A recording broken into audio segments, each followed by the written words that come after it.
too loud. Good evening. Before I start the meeting this evening, I'd like to do a public service announcement. In case of an emergency, could everyone please exit the chamber, proceed down the stairwells to the ground floor and exit the building to allow for emergency personnel to enter. We also have a sign-up sheet at the podium. Anyone wishing to speak at the public speaking portion of the meeting, please sign up at the podium. Okay, could everyone please rise for the Pledge of Allegiance? I pledge allegiance to the flag of the United States of America and to the republic for which it stands, one nation, under God, indivisible, with liberty and justice for all. Please remain standing for a moment of silence. Thank you. Please be seated. Might please have roll call. Alderman Ventura Morel. Here. Alderman Coop. Here. Alderman Scott Childress. Here. Alderman Worthington. Here. Alderman Carey. Here. Alderman Davis. Here. Alderman O'Reilly. Here. Alderman Shabbat. Here. Alderman Shaw. Here. We have a quorum. Can I get a motion to dispense with the reading of the minutes of the previous meeting and approve same? Motion. Second. All in favor? Aye. Opposed? Minutes are adopted, 9-0. Can I get a motion to dispense with the reading of the general bills? So moved. Second.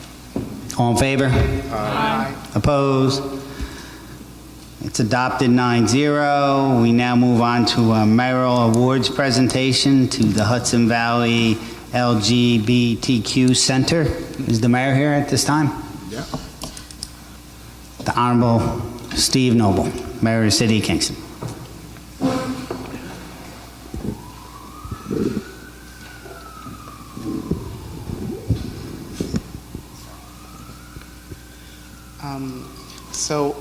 When the mayor and I came up with the idea of doing something in honor of the when the mayor and I just want to thank first of all the mayor for agreeing and for coming up with this idea of recognizing LGBT Pride Month. June is Pride Month, and it is. I want to speak a little bit about the significance of Pride to our LGBTQ community. Pride is a celebration of life. It's as LGBTQ people, we go through a lot, and we celebrate Pride in order to let the world know that it hasn't broken us, that we're here, that we're strong, and that we will continue to fight and stand up for our rights. Pride is also about visibility.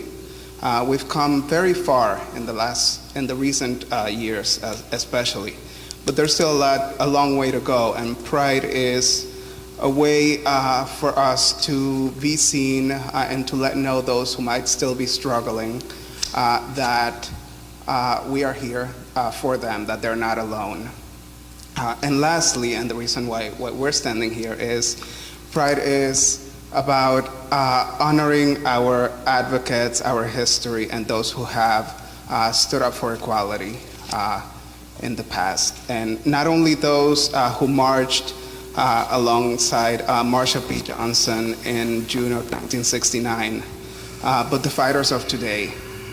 People like Jeff Rindler, the executive director of the Hudson Valley LGBTQ Center, who along with his team and his board members work tirelessly, not only during the month of June, but 365 days a year to ensure that our community has a safe and welcoming space to be themselves and to be safe. And in the last 2 years, they have doubled programs and services for LGBTQ seniors and tripled them for LGBTQ youth. And for that, we want to thank Jeff and the LGBTQ Center. Thank you, Jeffrey. And Jeffrey, I want to thank you for your work and your advocacy to make sure that, we recognize those that are doing this important work. And so on behalf of the City of Kingston, I have an official proclamation to present to the center. So if you folks want to come on up, Jeff and anyone else from your team.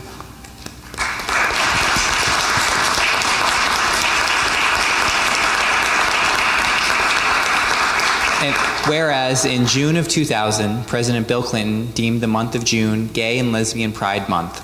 The month was chosen to remember a riot in 1969 at the Stonewall Inn in Manhattan that is thought to be the beginning of the gay liberation movement in the United States. And whereas the official name was changed in 2009 when President Barack Obama declared June Lesbian, Gay, Bisexual, and Transgender Pride Month to be more inclusive. And whereas the Hudson Valley LGBTQ Community Center, located here in Kingston, was founded in 2005 as the Community Center for the Lesbian, Gay, Bisexual, Transgender, and Queer residents of the Mid-Hudson Valley.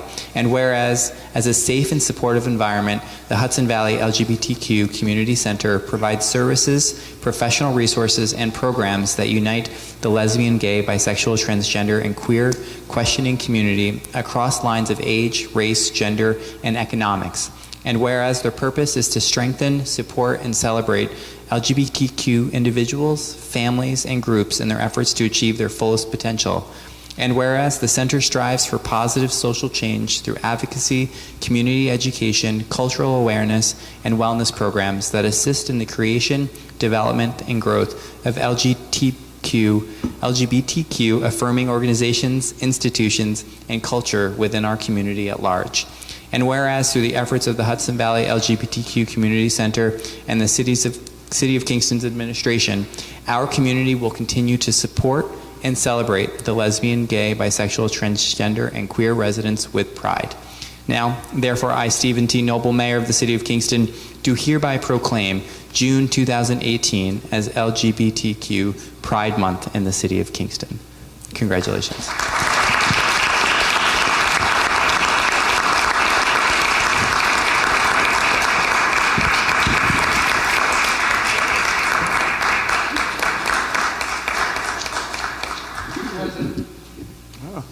Alderman Coop. If I may I please put in a plug. The LGBTQ Center is one of the finest organizations we have in the Uptown area, Ward 2. They are very visible, not only because of painted sidewalks, but Jeff is very visible not only in the community, but in his participation in Kingston Uptown Business Association in many ways. It's a real positive addition to the Uptown area, Ward 2. So I thank you, Jeff. Thank you. I'd like to also congratulate the center, and with that, we're going to enter into the public speaking portion of the meeting. Anyone wishing to address the council? Have the sign-up sheet? Okay. 10 speakers. Okay, so the council has allotted a 30-minute time for this purpose. We have 10 speakers, 10 into 30, 3 minutes each. If you could try and keep it to that, we'd appreciate it. Just give your name and address at the podium for the record. Thank you. First speaker. Joseph DeFalco. Thank you. Joseph DeFalco, 66 Glen Street.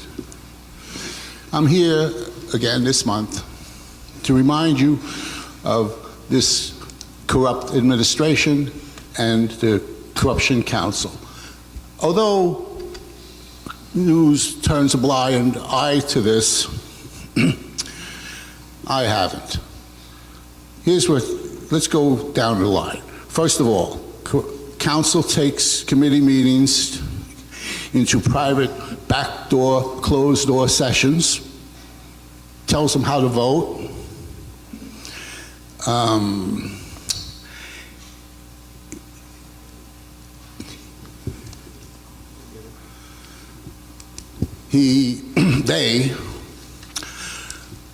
Or the mayor, eliminates the ethics board and then appoints an ethics board to investigate himself when he's brought up on charges. Now, that sounds familiar, doesn't it? It sounds like, the DOT, the Department of Justice, investigating themselves.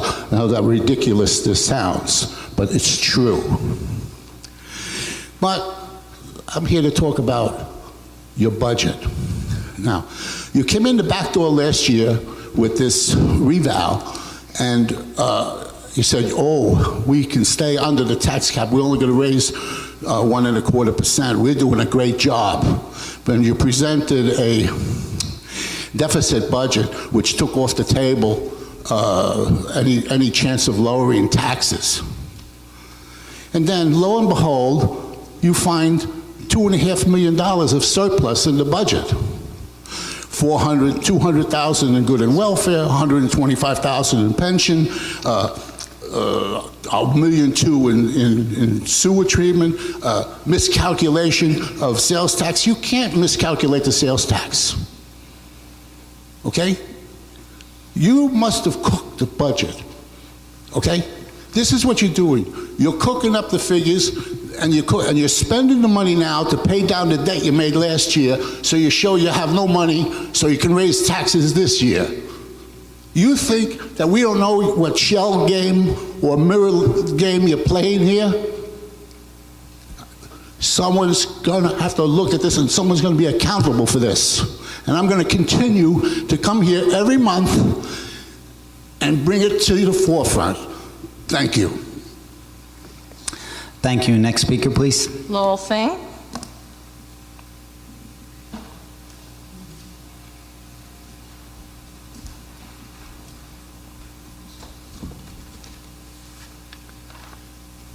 My name is Lowell Thing. Although I now live in the town of Ulster, I consider Kingston's architectural heritage of great value to me personally, as a resident of the Hudson Valley, and indeed to the city of Kingston, not only for its ability to draw tourism and attract new residents and businesses, but for the experience of living in one of America's oldest and most historic cities amid its varied architectural history. I lived in one of its historic districts for over 30 years, and for a few years I had the privilege of serving on the Landmarks Commission. I also served as a volunteer working on several of the grants that Kingston has received from the State Historic Preservation Office's Certified Local Government Program.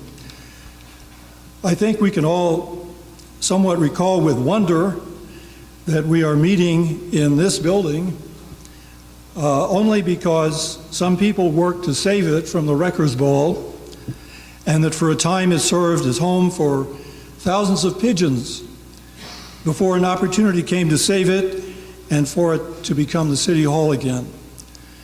Attempts to undermine this city's architectural legacy are nothing new. There's only one way to keep the historic Kingston architecture that you have as the basis for its future, and that is to take the actions that will preserve it. And that means making a strong commitment to support the city's Landmarks Commission. Unfortunately, a revision of the city's landmarks law has been proposed that did not involve the people most likely to understand the processes of the two commissions, the Landmarks Commission and the Heritage Area Commission, that are supposed to be combined, or the insights of the agency, the State Historic Preservation Office, that frequently provides expert guidance and occasionally grants to the city. The proposed revision undermines the purpose of Landmarks Preservation Review in ways that have been cited by Marisa Marvelli and Mark Grunblatt of the Landmarks Commission in a memo to Bill Carey as chairman of the Laws and Rules Committee. So I urge you to return this draft to the Laws and Rules Committee so that perhaps with help from interested Common Council members, the involved commissions, the Friends of Historic Kingston, which I believe played a role in writing the original law, the State Historic Preservation Office, and members of the public, a revised law can be drafted that truly provides independent and effective landmarks review. If you truly do want a committed preservation program, I would also suggest that you consider supporting the Landmarks Commission with, at the very least, the part-time trained professional support that the Commission at one time was provided when I served on the Commission. I believe combining the landmarks and heritage area commissions deserves more thought than it is yet been given. Marissa Marvelli's side-by-side comparison of their respective missions and benefits to the City of Kingston has helped me understand better the value of each commission to the city. If the main purpose of combining the commissions is to simplify a review process that is seen as duplicative, I believe there may be less extreme ways to solve the problem. In any event, what ought to be at stake here is not just whether a process might be improved to save building owners and developers some time and inconvenience, however desirable that may be, but more importantly, what the City of Kingston is liable to lose if it weakens its landmarks review process. Thank you. Thank you. Next speaker, please. Rebecca Martin.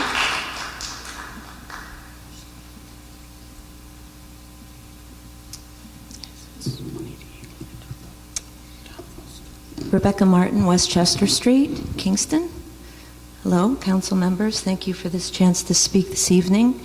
I'm here tonight as a citizen and one of the organizers of KingstonCitizens.org. And as you know, we've spent a few months following the process of streamlining commissions and the draft legislation that's before us now. In April, when we learned about it, we quickly mobilized and partnered with the City of Kingston and Friends of Historic Kingston to create an educational panel for the council and the public. We had terrific speakers from the HLPC, the HAC, from SHPO, and from the Preservation League of New York to come down to speak directly to the legislation and the concept of streamlining commissions. It was all done to get that information to council members out in front of the May Laws and Rules Committee meeting.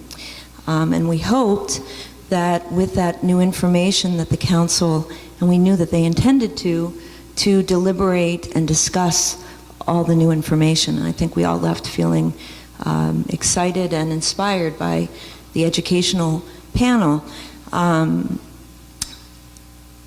The current legislation, well, let me back up and just say that 2 days after the educational panel, the legislation was presented to the council members and left committee to the floor for a public hearing vote, which is why we're here tonight, which was surprising to me.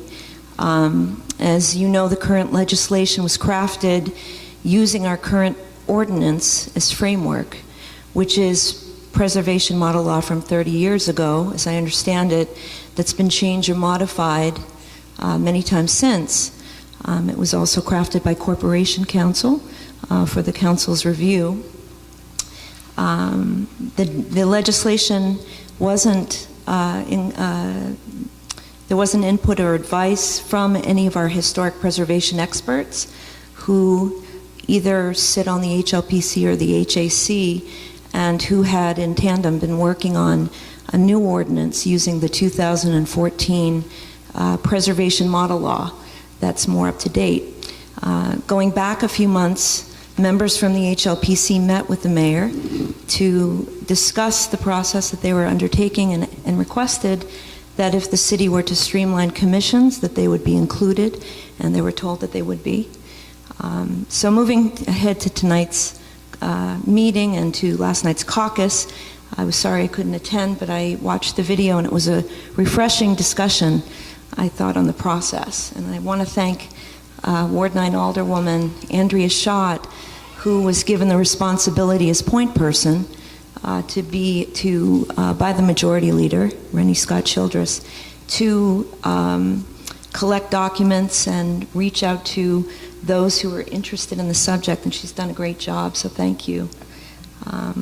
So there's dozens of points that could be made, and I'll be quick to try to get to my 3 minutes. But having been at both Laws and Rules Committee meetings in April and May, there's been a real push by the Corporation Counsel to streamline commissions first and to figure out the rest later. Though the council has also presented draft legislation to shape the way. um, where am I? The reasons presented that the new Streamlined Commission would need to be done as being overseen by the Planning Department. They could be assigned a line in the planning budget, the 2018 and 2019 budget. The second, a little less clear, was an insinuation of an item that the Corporation Council wasn't comfortable relaying in a public setting, which alluded to some form of litigation. I'm not sure. But both of the reasons we found out were not actually directives of the mayor's office, and so therefore a citizen can come to the conclusion that the council members were misled about the time frame in how the commissions were to be streamlined or legislation passed through to a public hearing. And a public hearing in this instance is connected to a local law process, and that means that when it's initiated, the legislation will be distributed to the involved agencies that include the Kingston Planning Board, the Ulster County Planning Board, and a handful of municipalities. And as I understand it, these agencies have one opportunity during a local law process in a public hearing to give feedback on the language of legislation. So when a public hearing is set, it's in the public's best interest that the council feels confident that the legislation that they're passing forward is something that they stand behind and is really ready for public comment and ready for the involved agencies to weigh in. To imply the public hearings is a way to hear from the public during a local law process. It means that we'll be amending the legislation over and over again for multiple public hearings, which doesn't really work in the process that we're in, as I understand it.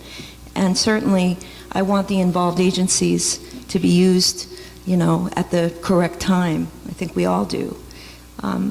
Over the past few months, there hasn't been any questioning of the planning department. It's been missing from this conversation to request a map of how the current city process for projects, both in and outside of historic districts, functions. Therefore, there's no way to currently know if a better sequencing of steps or a coordinated review might be a better first step. In a recent factual document that you all have received, created by Marissa Marvelli, who is vice chair of the HLPC, she illustrates the differences between the HLPC and the HAC for all to review. There's a lot there to suggest that the overlap of the two may have been a misleading narrative. Excuse me, Rebecca. Finish up. Okay, thank you. Yep, thank you. So, therefore, thank you for this extra time. I'd like to request and support the council tonight to please send back the concept of streamlining commissions with the supporting legislation for more time for the council to review and debate and deliberate. Thank you. Thank you. Next speaker, please. Owen Harvey.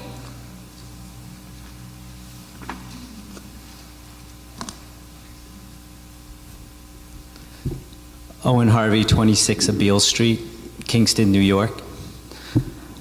Thank you, Council President Noble and the council body for the opportunity to address you all this evening. I come tonight to speak to Resolution 107 of 2018, establishing a public hearing regarding the possible merger of the Historic Landmarks Preservation Commission and the Heritage Area Commission. The members of the Laws and Rules Committee were told by the Assistant Corporation Counsel that there was a pressing time frame based on the city's budget process which needed to be considered, and the committee members voted based on that time frame information, which turned out to be inaccurate, and which the council said last night is no longer a consideration. So if the time frame is no longer an issue, then the legislation should be sent back to committee for further research and vetting before being presented to the public and to the involved agencies. This resolution is being framed by some members of the council as being about just getting additional information. But if you read the resolution itself, it includes 3 points: to set a Laws and Rules Committee public hearing on the merger, to set the public hearing for June 20th, and to send the proposed amendment, the legislation that Corporation Council wrote, out to the city's planning board, the Ulster County Planning Board, New York State Historic Preservation Office, the town of Esopus, Rhinebeck, and Red Hook for possible comment. If passed tonight, this resolution asks the involved agencies and the public to consider legislation that the council has admitted is incomplete, not fully vetted, nor fully researched or understood by the Laws and Rules Committee members. This is the draft legislation that will go out and represent our community to itself and to our neighbors. The public needs to trust that the council has done its work and is distributing legislation that has been carefully considered. The Laws and Rules Committee has admitted that they have not had the chance to do that because of the false claim of urgency that was presented by Assistant Corporation Counsel at the Laws and Rules Committee. And so I support those members of the council who will not adopt resolution number 107 tonight, and who will send the legislation and the conversation around consolidating the two commissions back to the Laws and Rules Committee for further discussion. Additionally, at the May 16th Laws and Rules Committee meeting, the Assistant Corporation Counsel said, in presenting his legislation for the council's consideration, there are other issues related to timing that my office is not comfortable talking about in a public session. And then when pressed by Alderman Shout about timing for the public hearing, replied, there are other reasons again to move this thing forward that I'm not going to discuss in a public session. If the council doesn't know what he was referring to, then it would behoove you not to approve the resolution number 107. And if you do know what Assistant Corporation Counsel was referring to, and it relates to my Article 78 petition around the HLPC's appeals process, then voting in favor of the resolution is allowing Corporation Counsel an abuse of power and to use this council to change a law which could impact the outcome of pending litigation. Of major concern to me is that the proposed legislation actually changes the current HLPC appeals process and creates a different appeals process for the combined commission. The current appeals process zoning laws states any person aggrieved by an action of the commission in disapproving or limiting a preservation notice of action application and the zoning board's support of such commission action may bring a proceeding to review in a manner provided by Article 78 of the Civil Practice Law and rules in a court of record on the ground that such decisions are illegal in whole or in part. The proposed appeals process in Corporation Counsel's new legislation says any person aggrieved by any action of the commission, including but not limited to disapproving or limiting a preservation notice of action, may file an appeal of said action with the Zoning Board of Appeals, or after review and determination by the Zoning Board of Appeals, may bring a proceeding to review in a manner provided by Article 78 of the Civil Practice Law and rules in a court of record on the ground that such decisions are arbitrary and capricious or otherwise illegal in whole or in part.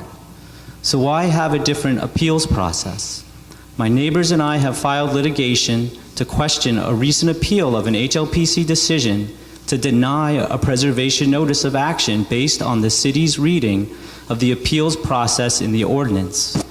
Whether the city had the correct interpretation of an appeals process for the HLP decision is currently pending before a county judge. Is the Office of Corporation Counsel working to streamline commissions at the speed that it's pursuing in order to impact this lawsuit? Is the Office of Corporation Counsel working to disadvantage your constituents who brought that lawsuit? If the Office of Corporation Counsel has used a falsehood to rush this legislation before you because of pending litigation, then that is an abuse of power. This isn't about when to have a public hearing, as some council members will frame it. It's not about a public hearing or whether or not to merge the commissions either, as some council members have framed it. The resolution you're being asked to vote upon tonight is about whether or not to send out unfinished legislation that hasn't been researched by the council to the community and to the surrounding community for comments. And it's about whether or not the council will continue to act upon false information Owen. or start the process again with correct information. Could you finish up, please? Oh yeah, I am almost done. I Okay. promise. I support the council members who have suggested one-step process for combining the HLPC and HAC commissions.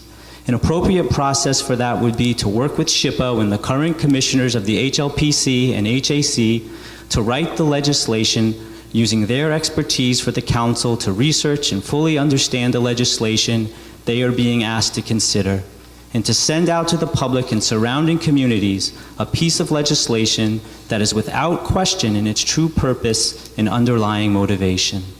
I ask that the council send Resolution 107 back to the Laws and Rules Committee, and I thank you for your time and for listening to my concerns.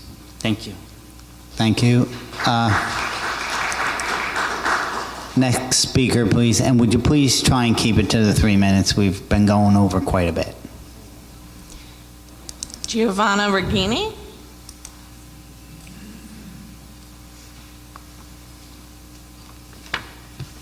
Hi, I'm Giovanna Regini. I live at 77 Fair Street in Kingston, and I also serve on the Heritage Area Commission. And I'll be very brief. I just wanted to make a statement that with regards to merging of the Landmarks and Heritage Area Commissions, the legislation should be sent back for further review and vetting by Laws and Rules Committee in order to ensure that we do not lose valuable checks and balances in protecting our architectural heritage. Thank you, and thank you for your time. Thank you. Next speaker, please. Marissa Marvelli. Hello, Marissa Marvelli, 60 Noon Lane. As most of you know, I'm the Vice Chair of the Historic Landmarks Preservation Commission, and I can speak on behalf of our commission when I say that we are eager to work with the Laws and Rules Committee to draft legislation that improves the process, the review process, and also improves the language and the clarity of the legislation. We have been speaking with the mayor and at our own public meetings since before this legislation came out, and it was our understanding that we would have that opportunity.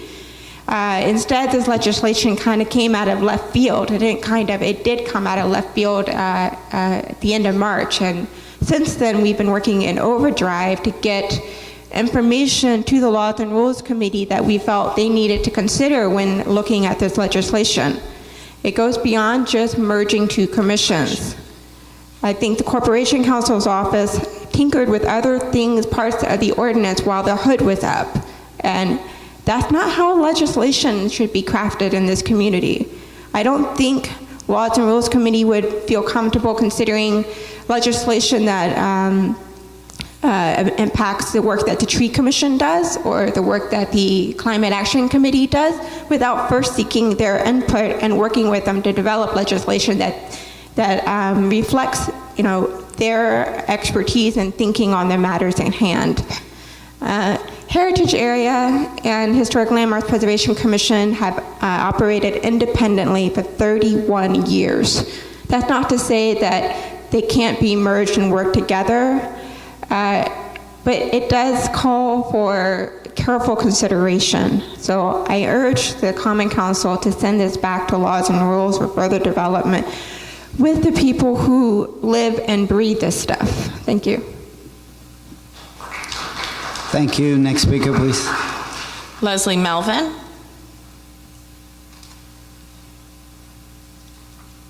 Hi, my name is Leslie Melvin. I'm a commissioner on the HLPC. I have a lot that I want to say, but I'm going to try to streamline the process so as not to duplicate anything that... You can always give us whatever you wrote out. Okay, excellent. Thank you. I want to speak a little bit about how important historic preservation is to the city of Kingston, and I also would like to talk about how thoughtful we need to be with a comprehensive plan when we speak of historic development in the city, and how piecemeal legislation is not one way to go about that. I thought I understood the intent behind combining the two commissions, though given the variety and types of responsibilities of them, including coastal consistency review, overlying district design historic preservation ordinances, I'm not so certain that it's feasible. Many of my colleagues across both commissions feel the same. Just ask us. No one's really asked us, and you could do a quick straw poll and see what we think. What we keep hearing feels true. This could work, but the devil's in the details. I'm troubled by the process. We're told to approve quick logistical revisions and that there will be time to improve the preservation code in the future, but I'm not sure it's this easy. And if it could work this way, should it work this way? Triage to unclear and fragmented preservation code will only result in slightly more clear and still fragmented preservation code. To be certain, fast-tracking piecemeal code only serves short-term goals. How often have you heard, if you're going to do it right? We have an opportunity to be really thoughtful. We have an opportunity to improve and clarify internal processes and guidelines. This would benefit both the city. This would benefit development within the city, and it would also benefit preservation efforts here too. As we've talked about, model law is one first step. Our existing preservation law is old, or it's based upon 1980s code. Why keep that as an underlying basis for a layer of new local revisions? Why not take a moment to fully incorporate the newer model law and make our needed local modifications upon that? Don't hope to end with model law later. Start with it now. Updated model law would give the HLPC no new powers. I'll say that again. It would give us no new powers. The model law would clarify language, guidelines, and processes. It's meant to be a tested baseline. It's meant to be customized to our local standards and practices. Using the language from the 2014 model law would make us in step with federal, state, and other local municipalities' laws. Because of this, it would be all the more defensible if it were ever legally challenged, and this is better for the city, and that's better for preservation efforts here. The second step, and perhaps sufficient alternative to combining the HAC and the HPLC, is coordinated review. Municipalities that enjoy robust development and proper preservation across the country already operate this way. The benefits include early notice to and feedback by all stakeholders, public transparency, and a swift, structured timeline for developers. In a city that's been settled for well over 300 years, it's safe to assume that most projects will include a historic property, whether designated or not. There's absolutely no reason that preservation and development can't coexist or even be symbiotic in the city of Kingston, but it would mean not doing business as usual. Some cities classify complex project applications as major. This is often initiated by a planning board, and the designation triggers a coordinated review. For such projects, the City of Denver schedules an all-hands pre-site review with a client or developer, with representatives from planning, zoning, fire, building department, DPW, preservation, and environmental commissions all at the table. The project is then added to their standing commission agendas as ongoing business until the project is complete. Sometimes a member of the planning board acts as a project concierge, shepherding the project from one review to the next and streamlining the process for the applicant. Proper sequencing of these reviews, however, is key to the success. There must be checks and balances because development is fast and proper stewardship is a bit slower. To be fair, we have a lot of preservation challenges and opportunities facing the city.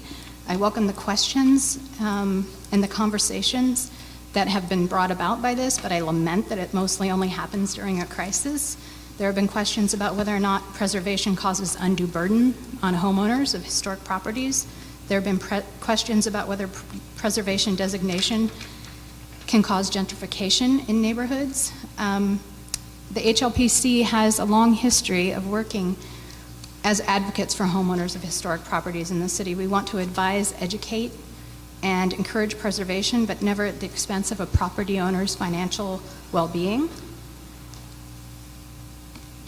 Preservation, the question about whether preservation causes gentrification across the country, many historic, architecturally significant, but poor neighborhoods have been ignored by preservation efforts. Were these neighborhoods not designated because the properties and the people who lived there and their histories were not significant enough? Should we continue to ignore these neighborhoods when we know that historic preservation can be a proven catalyst for neighborhood investment and stabilization? Leslie, could you? Okay, I'm Thank you. wrapping it up. I Thank you. appreciate it. Preservation isn't for wealthy people, but all too often, only wealthy neighborhoods have received the benefits of historic designation. Innovative solutions will require partnerships between the Common Council, the Mayor's Office, Planning, Zoning Boards, and the HLPC and HAC.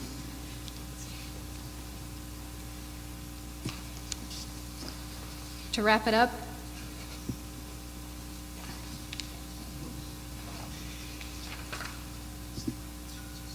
I'd like to just say that preservation is only successful when its mission is embraced on all levels by neighbors, planners, mayors, councilpersons, investors, and business leaders.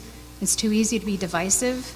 Instead, write the code collaboratively, thoughtfully, and with an eye toward short-term flexibility and long-term stewardship. We all lament the loss of irreplaceable buildings in Kingston. As a general rule, we don't want to be told what we can and can't do. But at the end of the day, we collectively appreciate the history and beauty of our unique neighborhoods. We don't want to be impediments to development, but we also don't want to give away the store to anyone willing to make a fast profit using our resources. Give us all better, more nuanced tools to preserve what it is we as a community care about while developing a sustainable, robust 21st century city. The last thing I'll mention is there's some really good comments that have not been passed around or distributed as widely as they should be. Daniel Mackey gave advice in his 2015 comments on the City Hall on the Kingston's comprehensive plan draft. He's a national expert in preservation, and he commented thoroughly and at length on Kingston's comprehensive draft. He did this for free. It's a wealth of excellent advice customized to our needs and our strengths, and it deserves wider circulation. So, thank you all very much for your time. Do you want to submit any of that paperwork? Yes, I'll give you a copy that I haven't marked up. Okay. Thank you. Next speaker, please. Ellen DeFalco.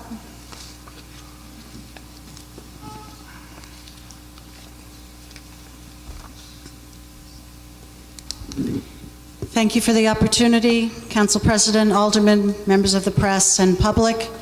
Ellen DeFalco, 66 Glen Street, Kingston. Thank you for the opportunity to address this body. I'm going to be also speaking on Resolution 107, and which, according to my copy, it's already been passed last night. Thank you also to the previous speakers for sharing your expertise and for serving on these very important commissions. Much to my dismay, I have attempted to review why time is of the essence to merge the Historic Landmarks Preservation and Heritage Area Commissions to streamline the process for applicants appearing before these commissions. I have listened to archived meetings and attended several to gain some insight, but there are many concerns and red flags that have popped up for the inquiring public to question. And many have already been addressed this evening, so I won't bore you with a rehash. But I have heard how important it was to move the process forward in a timely manner to meet budget deadlines. Now that's not even relevant. I heard merging the two commissions would make the review process more manageable. The workload is overwhelming between the Planning Office and Building and Safety because they want to ensure that businesses are not discouraged by the process. Corporation Counsel made several comments that he wanted to move this legislation forward swiftly, but didn't want to discuss it in a public forum. I heard contradictions as to whether merging the two commissions was a decision or a mere conversation. According to one preservation representative, merging was not an option, and the final plan did not dictate such an action. There are many flaws in this legislation and should be sent back to the appropriate committees or commissions to draft a more comprehensive, clear, and concise version. And yes, by all means, include the professionals. Bring them all to the table. They've been involved in this process since the inception of the comprehensive plan and the zoning revision subcommittees. And I urge each one of you to have a clearer understanding of what you're actually voting on. I ask that you gather as much information as you can to be more knowledgeable, and then present it to the public for their review and comments. On behalf of the citizens of this city, I request that this legislation be referred back to committee. Thank you. Thank you. Next speaker.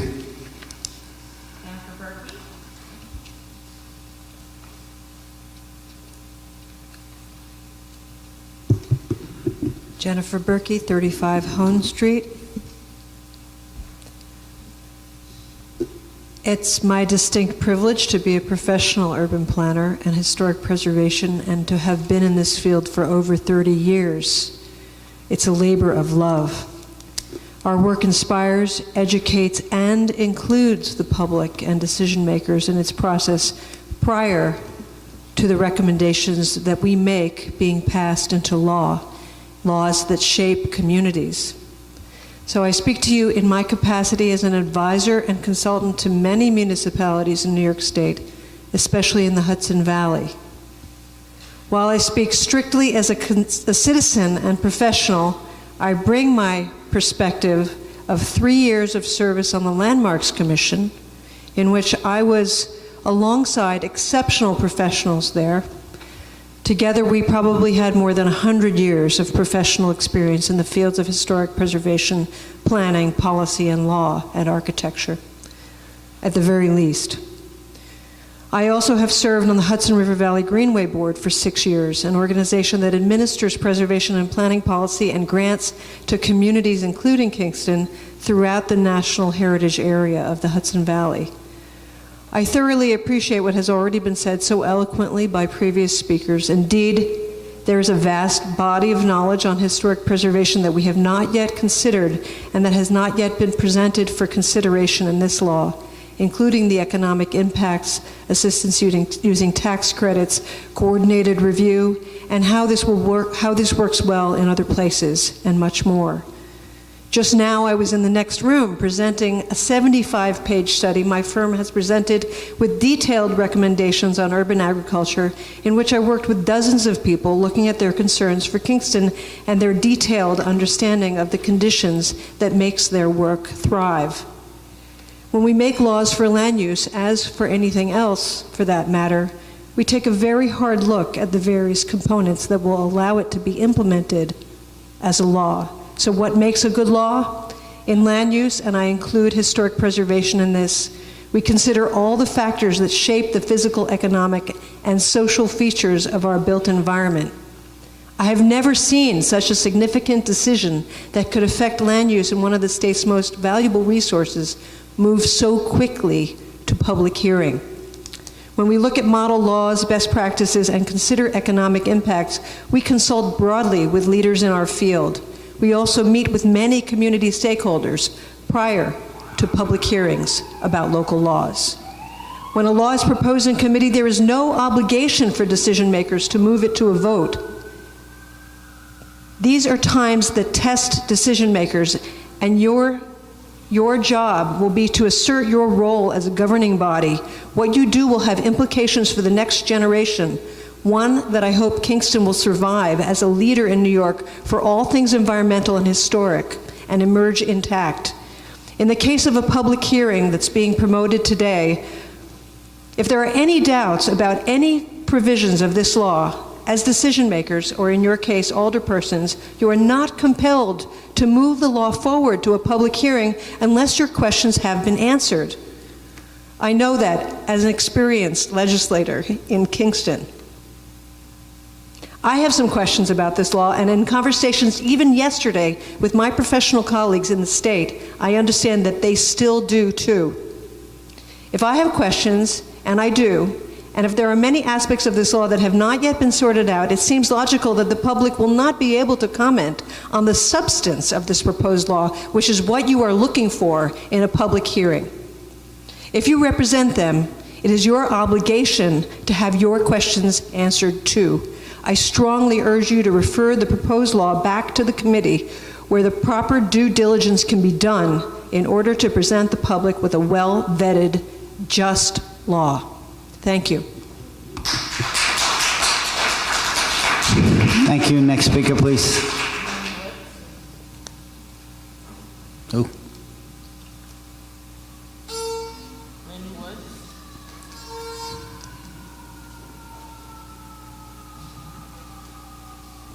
My name is Lynn Woods, and I live at 43 Hone Street. As one of the partners who made the documentary film Lost Rondout, A Story of Urban Removal, I learned of the misguided policies in the 1960s that led to the destruction of most of Kingston's commercial downtown, and also how it was preservationists that halted the destruction by creating the Rondout Historic District and subsequently the 3 other historic districts, City Hall, and saved other buildings slated for destruction. In addition, former New York State Assemblyman Maurice Hinchey's successful lobbying to have Kingston designated one of the state's urban cultural parks in 1982 further served to recognize the value of Kingston's historic neighborhoods, parks, and buildings, and provide resources to help preserve them. The importance of historic preservation to the economic health and quality of life in the city is quantified in the opening statement of the city's comprehensive plan, which states, during the public outreach phase of Kingston 2025, it became clear that the overwhelming majority of Kingston residents and stakeholders saw Kingston's historic resources as one of its greatest assets. From providing educational opportunities to establishing neighborhood character and to drawing tourism, the city's historic resources and their preservation drew the most consistent interest. Despite this universal recognition of the value of our city's historic buildings and neighborhoods, that fabric is fragile, and since moving to Kingston in 1996, I have watched buildings in the Rondout Historic District disappear or be compromised to the point they have lost much of their historic character. In the last 10 years, however, there's been a shift as new residents and businesses flock to the city, and REPCO's repurposing of old buildings to expand its portfolio of affordable housing units is transforming the city. Clearly, it is Kingston's historic infrastructure that is drawing investment to the city, yet more proof that our economic well-being lies in preserving these resources. The importance of holding, indeed strengthening, our historic preservation laws cannot be overstated. Unfortunately, the proposed legislation by the city's Assistant Corporation Council to merge the Historic Landmarks Preservation Commission and Heritage Area Commission as a way to streamline the review process does the opposite. This afternoon, I took a quick look at the law, and I tried to look at the city's website to compare what the code is right now for the two commissions. And one thing that really stood out was what I read in Article 9 at the very end of the proposed legislation, where it says, any person aggrieved by any action of the commission, including but not limited to disapproving or limiting a preservation notice of action, may file an appeal of said action with the Zoning Board of Appeals. That's a change. The current legislation says that the only way to appeal it is to file an Article 78. So I don't know what that change has to do with streamlining the review process, but it just stood out to me. And it seems that this kind of change really undermines the Commission's work. The fact that neither the HLPC nor the HAC members were consulted, as many other people have already pointed out, casts further suspicion on the motivation behind the proposed legislation. I strongly urge the Common Council to send the proposed legislation back to the Laws and Rules Committee for their careful review, which should obviously include input from the two commissions as well as the State Preservation Office. To do less than this is to undermine the trust of the citizenry in the governance of this irreplaceable, priceless resource, and possibly to put at risk funding for rehab incentives to developers and homeowners and other kinds of state funding. Thank you. Thank you. Is that the end of the list? Okay, now that is everyone that has signed up on the sheet. Excuse me? Did I speak? I didn't make it in time for the list. The list was gone before I got here. Okay, well, try and be here on time. Yeah. 3 minutes. Tanya Garment, 102 Wirtz Street. Okay, so at the Laws and Rules Committee meeting, Dan Gardenstein said, there is some confusion with regard to the extent and how the HLPC and HAC participated in the development of the initial recommendations. On the initial Zoning Revision Commission, the chair and then chair of the HLPC was a member of that commission, and the chair of the HAC was a member of that commission. At that time, that was George Donskoy. George was on the commission. And how much he did or didn't participate, Sue can speak to that, but he was on the commission just as the HAC's chair was on the commission. After the recommendations were made, there were additional meetings with the chairs of the two commissions to address the issues they had concern, and the concerns they have. Not true. George Donskoy was not on the Comp Plan Zoning Commission. There was not a member of the HLPC on the Comp Plan Zoning Commission.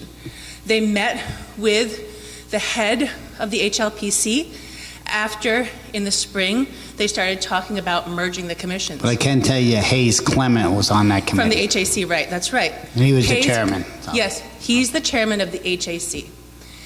But there was no, what I'm saying is not true, is that that George Donskoy was not on the commission and that there was no member of the HLPC on the commission.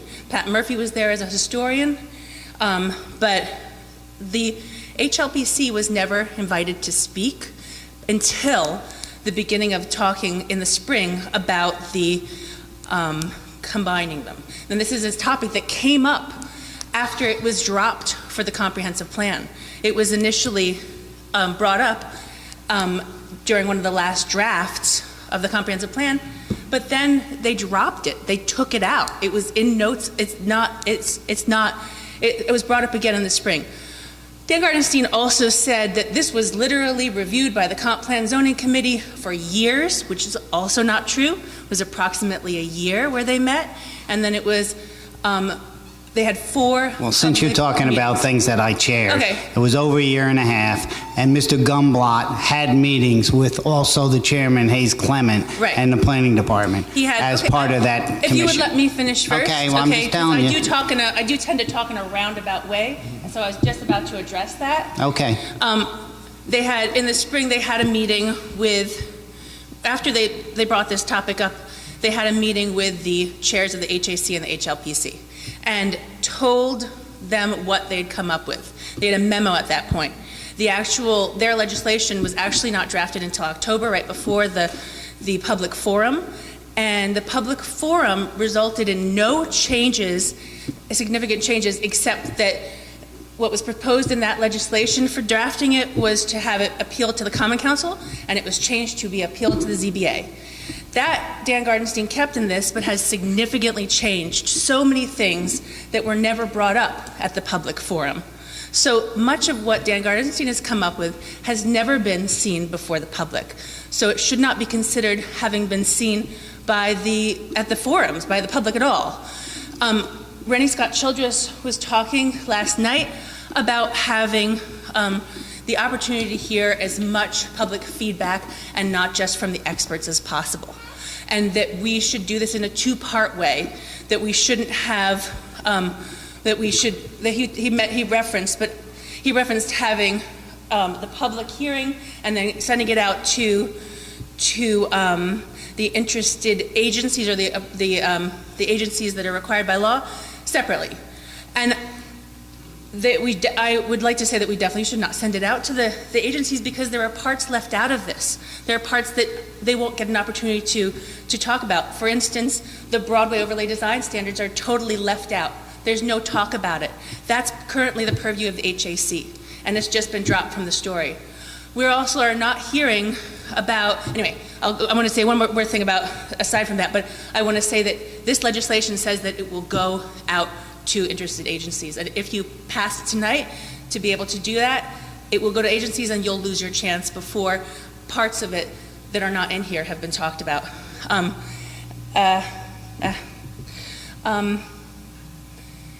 Yeah, I think I'm going to leave it at that. Thanks very much. Thank you.